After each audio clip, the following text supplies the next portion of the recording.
I am live now. Cool. Maybe. If it wants to cooperate. If it actually is going live. Hello, y'all.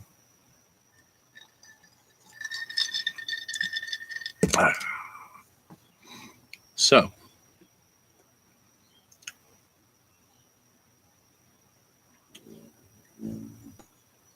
Hello, hummingbird. There's a hummingbird. All right. I'm going to chill out for a minute here and hopefully wait for some people to get back on. Hopefully everything is... I'll tell you what. All right. Can you hear me?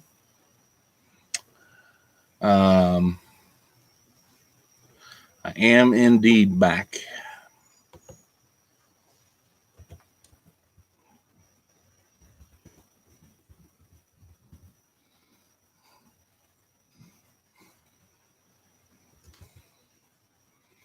All right.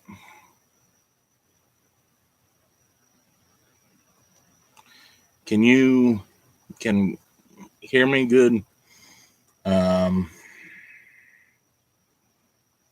Yeah, I may. If not, we may just have to try this another time.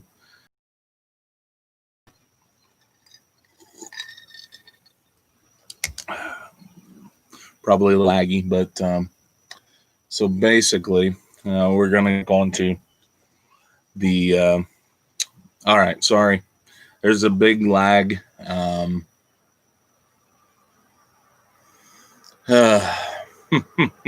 We will get this figured out eventually. My connection is unstable apparently, and they are going to try reconnecting.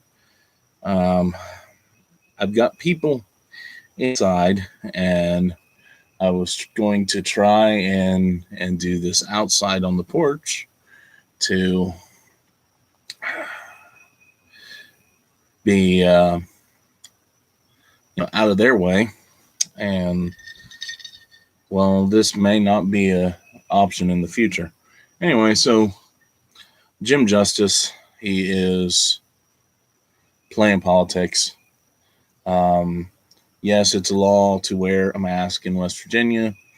However, it is not. There's no punishment. There's absolutely no punishment whatsoever for not complying, which I like that much at least. And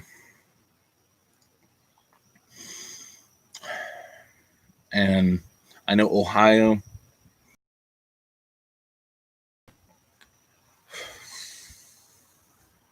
they've got some punishments involved, and apparently my connection is freaking unstable again, and that's not good. And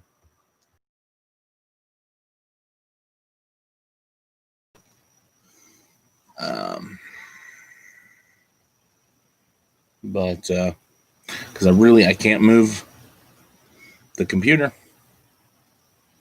because the battery's no good, so I have to be plugged in, and you are running to my extension cord that is running into my garage so / workshop.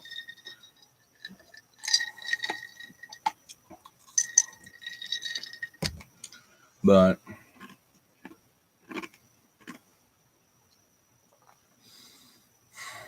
so that was really all I wanted to talk about. Anyone, if there's anything else that anyone would want to talk about, I don't know. I did have somebody, but I don't blame you if I'm really lagging and whatnot. Yeah. That was, like I said, that was really all I had to discuss was the Jim Justice thing. And I did not comply. I'm being forced to comply through my employer. Um, at work, I'm being forced to comply, or I got to go look for another job. Basically, is the that's basically what's going on there.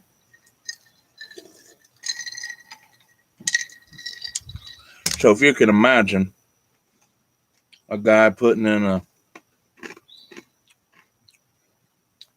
full day's work, 90 plus degrees, wearing a mask and a welding hood, welding jacket, and the whole 9 yards.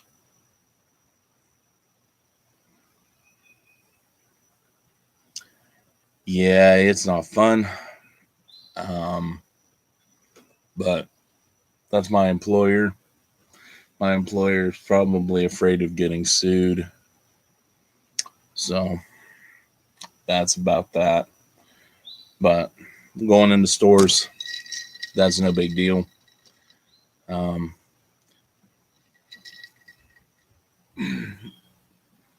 got two of you guys on here. So, okay, yep. Most employers are complying with their employees. Yes, that seems to be the case. I know, like I said, in West Virginia, you don't have to. I mean, you basically all you have to do if you really don't want to wear it, say going into a store, is say you have a medical reason, and HIPAA and things like that. you, what are they gonna do? There's no there's really no recourse. They can't force you to say what is wrong with you because that's a violation of HIPAA. So it's really, and I think the masks are bogus. Um, and sorry, man. Fly was about ready to have a real good time. Walmart has got a sign. Yeah, that's a fact. Walmart is, yeah, and I was just in Walmart last night, and a lot of guys were not wearing masks. There was a lady at the door who asked me if I needed a mask, and I said no. I pulled my bandana out of my pocket, and then I put it on long enough to get in, and I started walking, and I'm like, I'm really nah. I'm not gonna put up with this crap. And it's like I'm not gonna put up with this. And I started to see other people not wearing masks. I said, walked around, did my shopping, and good to go. I talked to, no, excuse me, one of the guys, their sporting goods guy, who actually seemed to know what he was talking about. That is a rarity in these big box stores, that you actually get someone in their department that actually knows what they're talking about. But this guy, um, he actually seemed to know what was going on. I was looking for some smokeless powder. They don't have it, and now the Walmart nearest to us has, I would say in the last year or so, done a big like renovation.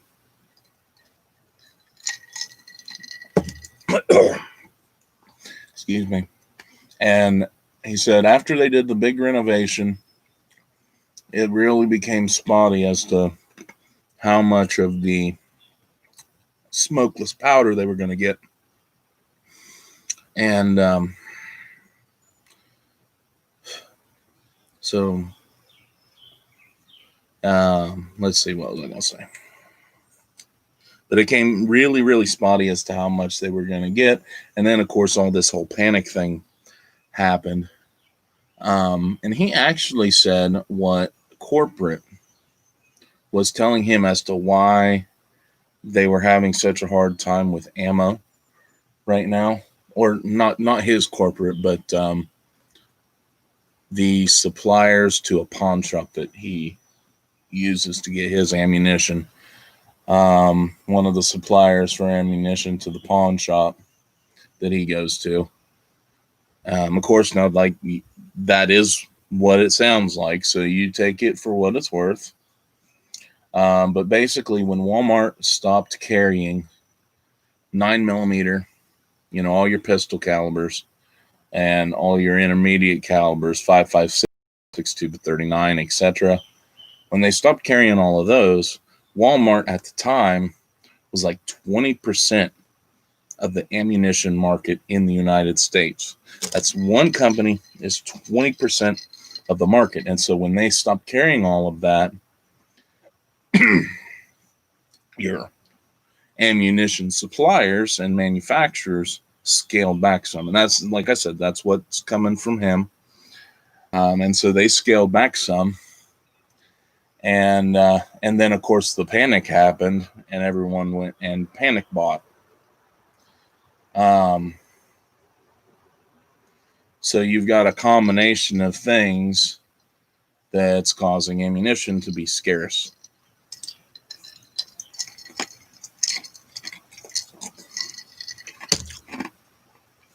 None of those necessarily involve the reptilian overlords or any of that nonsense.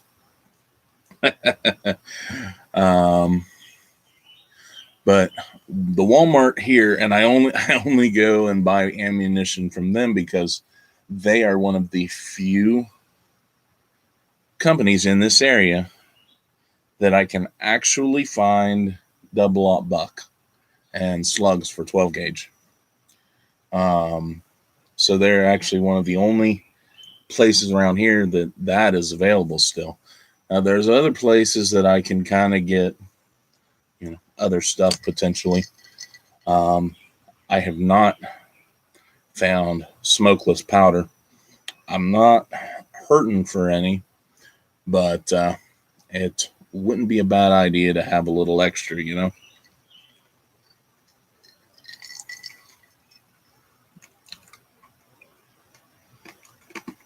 Yes, I will agree with you, Jim. The guns at the time, the couple of weeks ago when all the riots were really, really hitting these cities, they took them out in my local store as well. But they still had ammunition, but the guns were gone. And I asked them about that back then, and they said that it was the corporate, like Walmart's corporate, had made them take them all off the shelves because of looting. And yes, they were back in cases in my area as well. I mean, not that they have a grand selection. You can get some good single shot 12 gauges, right? And a couple of pumps, but I mean, pump action shotguns, single shot shotguns, couple of 22s, and I think like one or two muzzle loaders. But yeah, it was because of the looting. Because in some instances, the looting had caused, some of the people were going in and they were looting these stores and they were stealing guns and ammunition. So they did not want those guns to go into the hands of the rioters.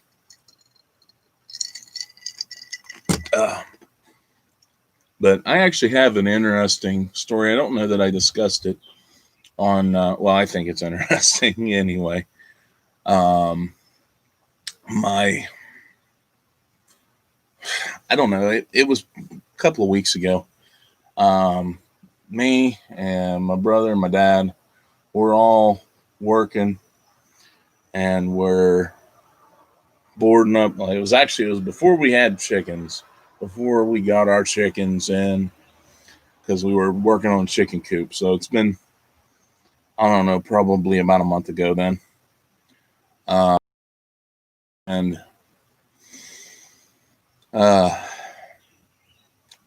we get a call from family friend, older woman who's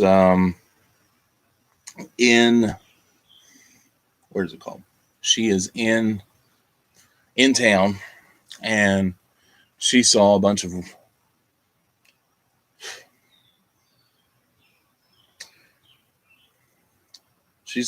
people getting off of buses, and they were holding signs and everything else. And now, mind you, when this had happened, when this had happened, like the night before, 2 or 3 major cities burned.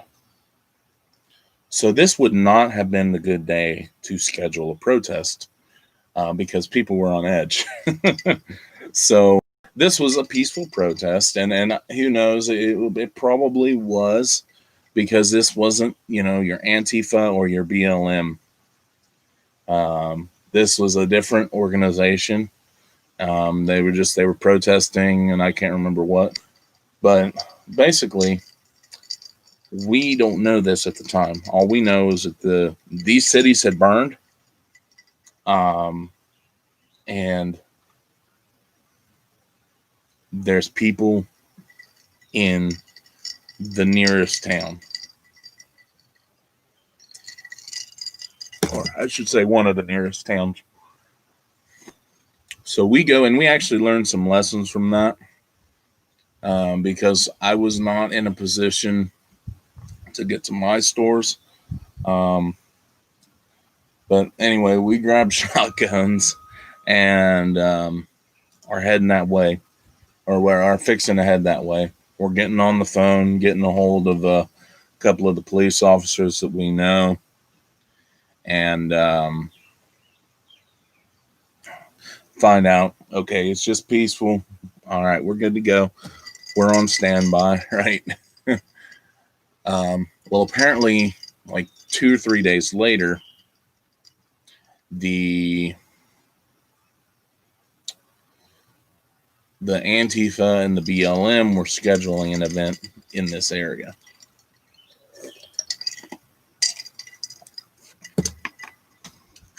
This was not going to be a good day for them. They tried to make some excuse why they didn't show up, and that excuse was weather. It didn't rain. There was a slight chance of rain, but it didn't rain. No, what really happened is, on the day where the first protest happened, that they probably had plants scouting out the area. On that day,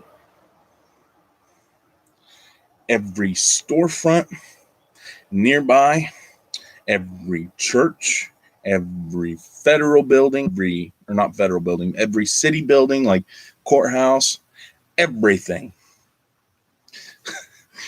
The sidewalks were lined with locals armed with shotguns and AR-15s and pistols, and everything from your old guy with his 44 revolver to somebody in a full plate carrier with his AR-15. They were ready to go. If they had tried to start something in that town, the biggest threat to the citizenry would have been crossfire. And that is the truth.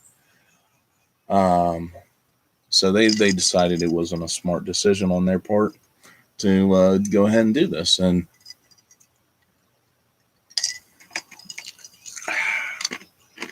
I have to say, made me a little giddy to find out about that and to be kind of somewhat a part of that.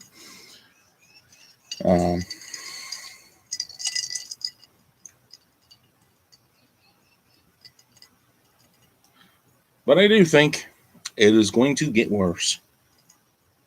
I will say that. I don't know how long, if this country is done for or not. I'm not going to say that, but hard times are coming.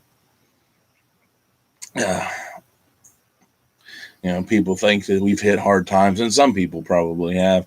I haven't. I was laid off for a little bit. I didn't have to be laid off, but my employer laid everybody off for safety sake. We were an essential business, but we got laid off for a little bit.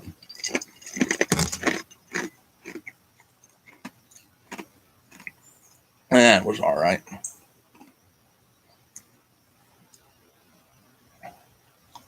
I will have to say this. One of the one of the benefits of this thing is your restaurants doing takeout now. That is one benefit. I don't like going out. I don't like going into a restaurant.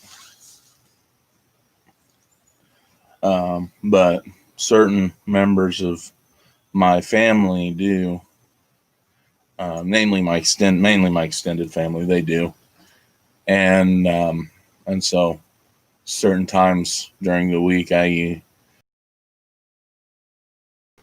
sitting in a restaurant for entirely too long. And now one benefit is I don't have to do that anymore. not for a little bit anyway. And hopefully I don't have to for a good long while, because I kind of enjoy it.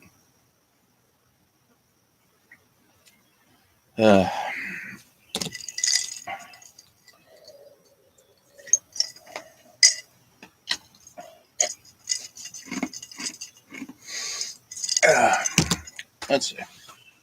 Where's my phone? Shoot. 5:38.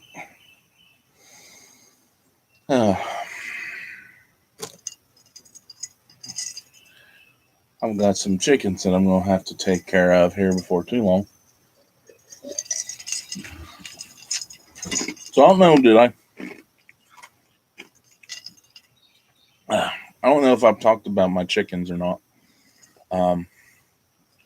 When we got married, like ever since we got married, me and my wife has been dead set against chickens for some reason. She hasn't even been able to.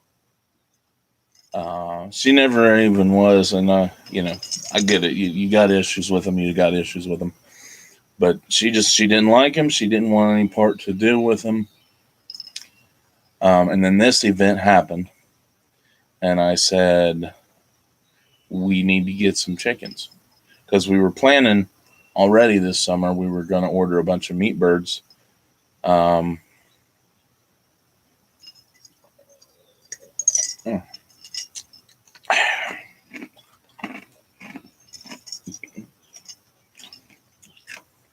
I'm a bit farther north than you are.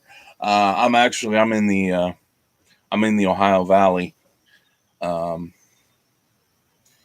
So yeah, I'm a bit farther north, up in the Ohio Valley.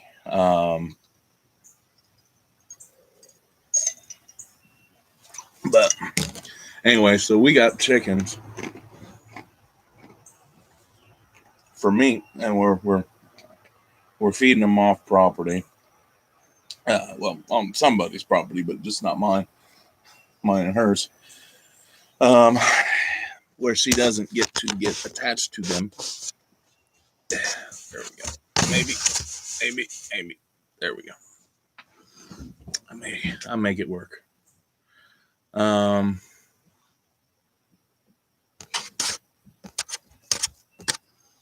dog. But yeah, the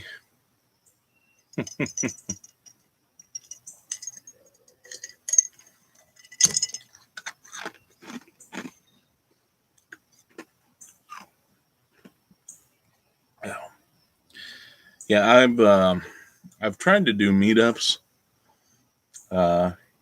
in West Virginia. I haven't found anyone doing any. I mean, I'm sure that there are, but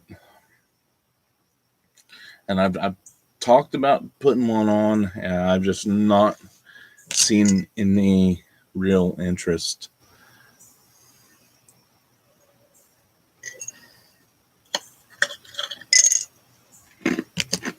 Unfortunately.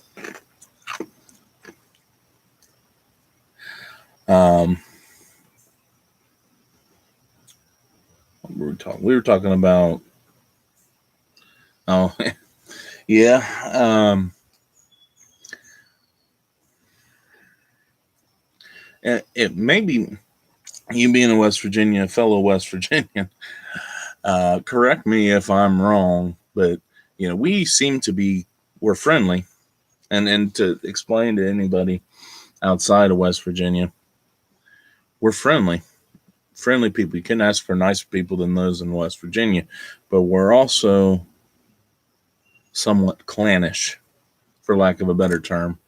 Maybe you've got a better term for it than I do, in that we kind of like our group, our family, and we'll be friends with you, and maybe even our friends and such, but we will be friends with anybody. We'll be friendly with anybody.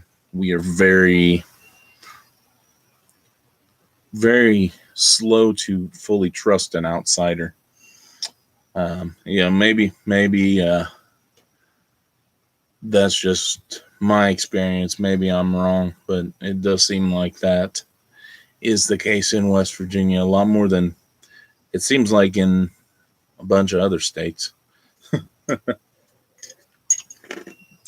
And I think that has to do with the fact that not a lot of people move to West Virginia. And I'm okay with that. We don't get a lot of people come in to the area.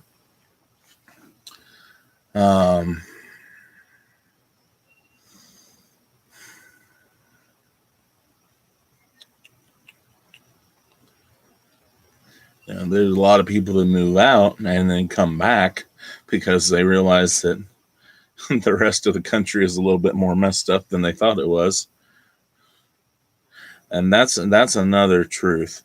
West Virginians don't like big government, although historically we have voted, not to get too terribly political, but historically because of the unions, which I will say at the time they were formed, when you worked in the coal mine and you got not enough money, you got paid in store credit, and the expenses you had were, it was basically legalized slavery at that time. And I will say that the unions were definitely necessary in that time, and I'm not getting into that discussion, but up until recently, West Virginians, not liking big government, voted Democrat. And like I said, I'm not trying to get too terribly political. It's just kind of the way that it was. I know, talking to my parents were the first Republicans in my family. My parents were the first Republicans in the family. And they almost got disowned. Like, They said that, Grandma said, your grandpa, if he found out you were registered Republicans, he'd be turning over in his grave. That kind of stuff. And now all of them that are still alive, they've all switched over. They're all pretty much Republican. All the ones that were very, very staunch Democrats at the time that my parents first registered to vote.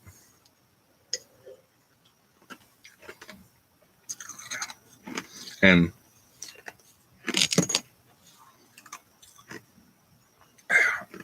I will say that a West Virginia Democrat didn't used to mean what Democrat means now. But that's neither here nor there. But yeah,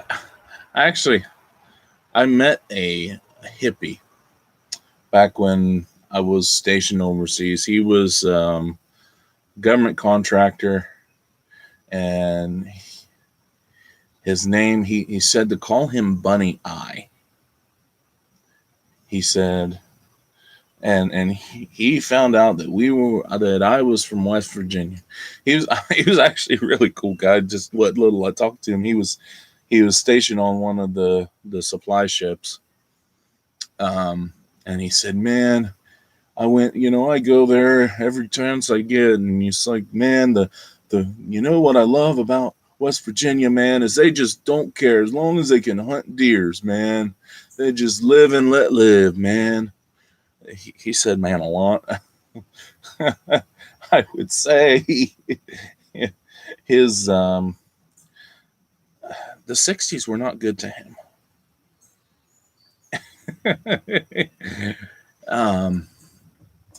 He was quite the interesting character, but he seemed to really like West Virginia, just because we do really have we're friendly people, not necessarily trusting of outsiders, but we'll be friendly to you.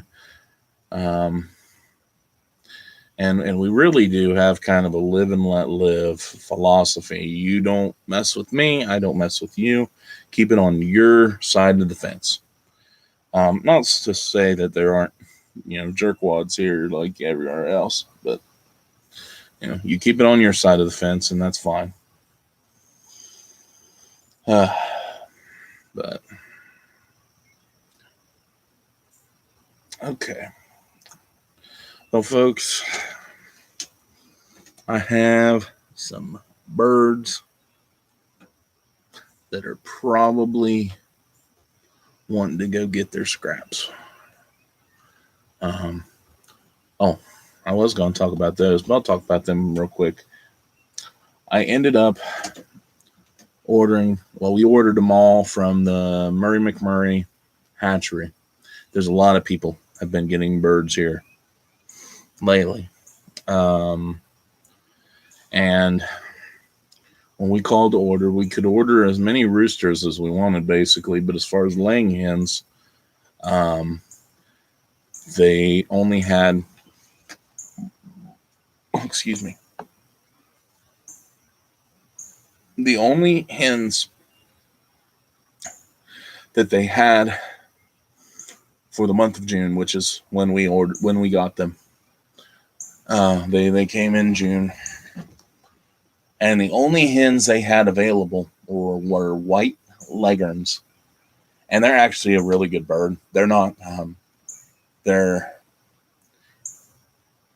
Most of your eggs, your store-bought white eggs, they all come from a white leghorn, and they produce a big egg, and they require less feed than most other birds, but it still wasn't what we wanted. I like brown egg. It tastes the same depending on the feed, but I don't know. There's something about a brown egg.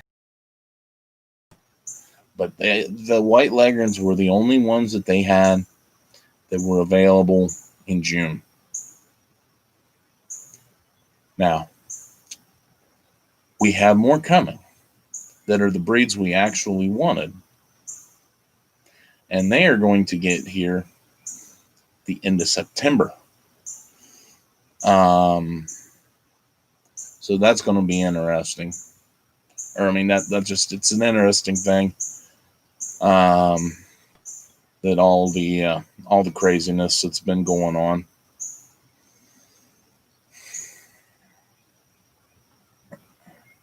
And I will say that's a good thing, is the amount of people that have started in and are getting chickens, are getting various livestock, and are growing gardens. There's just been a lot of good has come out of all of this. And I think hard times are coming. And I think it's going to get bad. But the good thing is that I do think, so at least around here, people are starting to wake up and realize this whole federal food supply chain, it ain't good. And it just isn't good.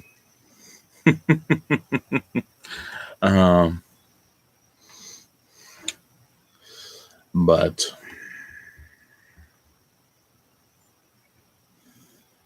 I've got more birds coming. My white leghorns, they're doing good. And they are all absolutely. And really, and I think that's going to be in West Virginia, because we're really in West Virginia. Most of your people aren't more than a generation or two away from the family farm. Most of your locals, they're not far away from the family farm. And my beard, I can tell. I can see it on the screen. I was like, but yeah, and not even necessarily produce their own food, but get it from a local supplier. Because, for instance, your beef production, you've got a lot of local farmers, but there's no small slaughterhouses. There's not a lot. I mean, your big guys, and some of those being owned by China. Some of those guys, yeah. But they've been, the big guys have pushed out all the intermediate, like mid-size people, and all your big and all your little guys. There's very, very few smaller slaughterhouses around. And that you need those. You need those smaller slaughterhouses for these people. Like, we're going to be feedlotting here come the fall. We're going to feedlot about as many cattle as we can get, because we've got every one of them sold. We're going to feedlot them and sell them in whole and half beeves, quarter beeves, whatever, however it'll work out. But we've got about every cow we can feedlot sold.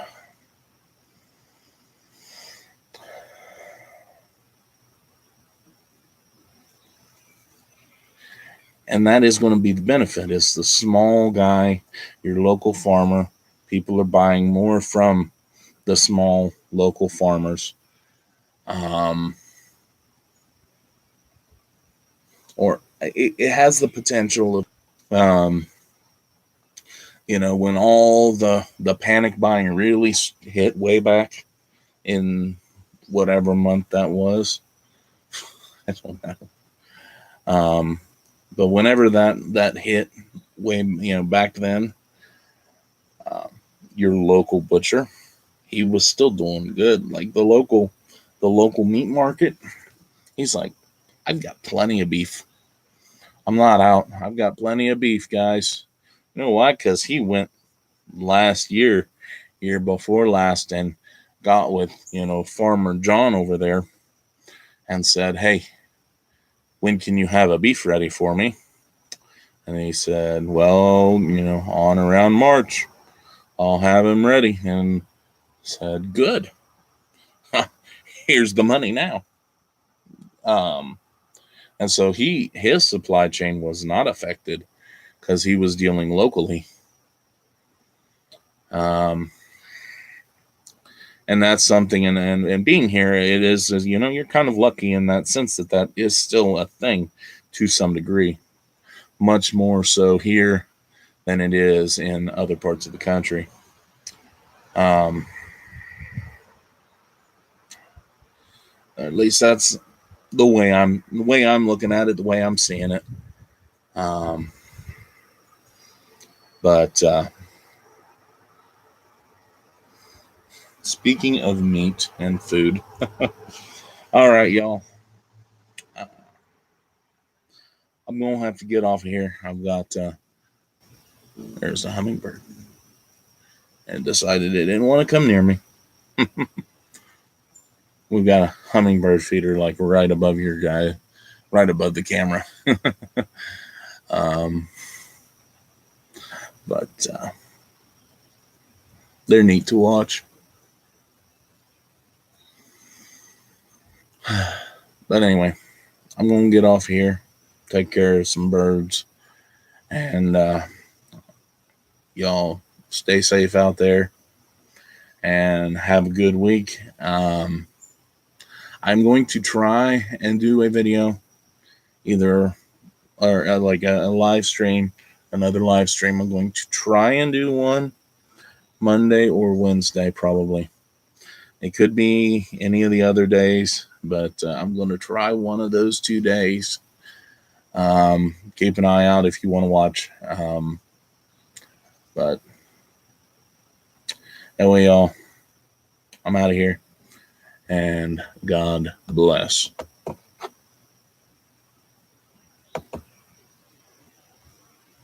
End live stream.